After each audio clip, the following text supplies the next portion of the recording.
Numerical Computation, Chapter 4, Video 3. In this video, we look at error estimates for trapezoid rule. So let's define the error. The error is defined as the distance between your approximation, which is t of fh, and the exact value, which is the integral of f. And then we know both are integrals, and then the integral can be breaking up into integrating over each little interval, subinterval, and sum them all up. And on each subinterval, you have f of x minus the polynomial there, pi, on the interval I, and dx. So, which means that we could sum this up as summing up of each little pieces of error obtained on each subinterval. Okay, to be specific, this term here, ETI FH, is the error on a subinterval number I. So this is exactly equal to the integral xi to xi plus 1 of the distance between f and the pi integrated. So on this subinterval, the pi is actually an interpolation polynomial to the function f. So we can use the error bound with the polynomial interpolation, which we had last chapter, where pi is the piecewise linear polynomial. So you use the one with n equals to 1. So the error formula is half f double prime for some psi I, and then x minus xi times x minus xi plus 1. And here psi is some number between xi and xi plus 1.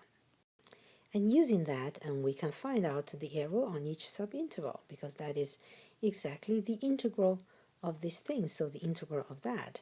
So we see that psi I is a fixed number here, doesn't depend on x, so I can take it out, and I will be integrating from xi to xi plus 1 of this product of these two polynomials. So we see that if you open this up, it's just a quadratic polynomial. You could integrate term by term, and you can actually work out the integral. Okay, so here I skip the detail.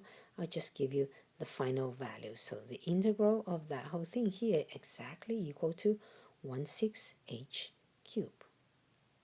Okay, and then put that in, and that's what I have.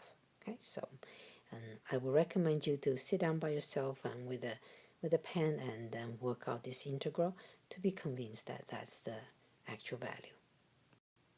And then what will be the total error? Well, that will be exactly summing over all these errors on each interval. Okay, I'm putting in the computation we did on the previous page, and this equal to that, and let's plug it in. And we see that here negative 1/12 and h cubed are all constants. They have nothing to do with the index. So in principle, I could take them out. So after I took them out, I would get this expression. So I'll be summing over I from 0 to n minus 1, f double prime xi I. And then what I do next is that I multiply with this quantity. This quantity here is actually exactly equals to 1. So we know n is total number of interval, h is the length of the subinterval, and h times n equal to the length of the big interval, which is b minus a. So this whole thing is just 1. So I multiply by this, and then I would group the 1 over n together with this summation, okay? And then b minus a over h is alone by itself. And now we make a further observation. So what is this expression being under bracket?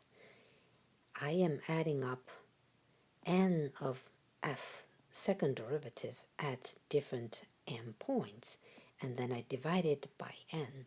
So this is some kind of an average of f double derivative. So by continuity, there shall exist some psi on the interval from a to b, where this average equals to f double prime evaluated at psi.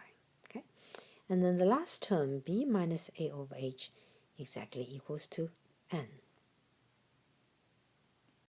So what I will do will be I will actually take an h here and cancel out 1 power of h. Okay? So after doing that, we see that this arrow now equals to b minus a over 12. Now h becomes, h third reduces to h squared, and f double prime at psi, where psi is some number between a and b. And then if you want an arrow bound, well, there's nothing you can do with these two numbers, right?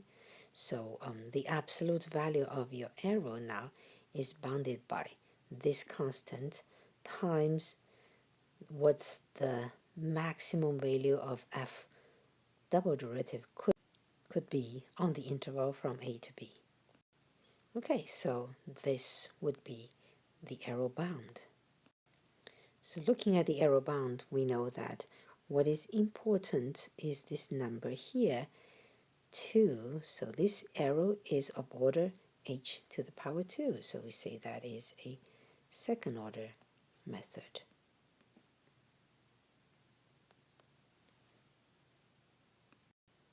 Okay, so with this arrow estimate in hand, we can consider the following example. Let's say we want to integrate e to the x on the interval from 0 to 2.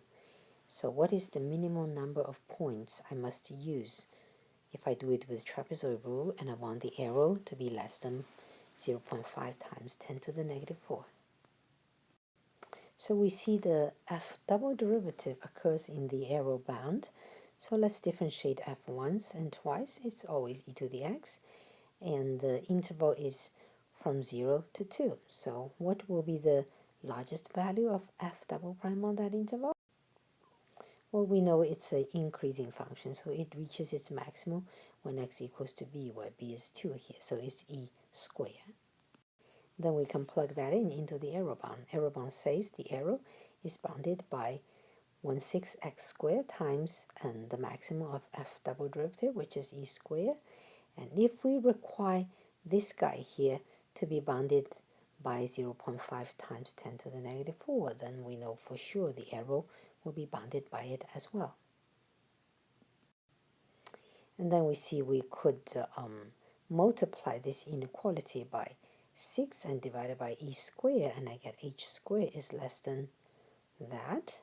And you work out that is approximately this number, 4 times 10 to the negative 5.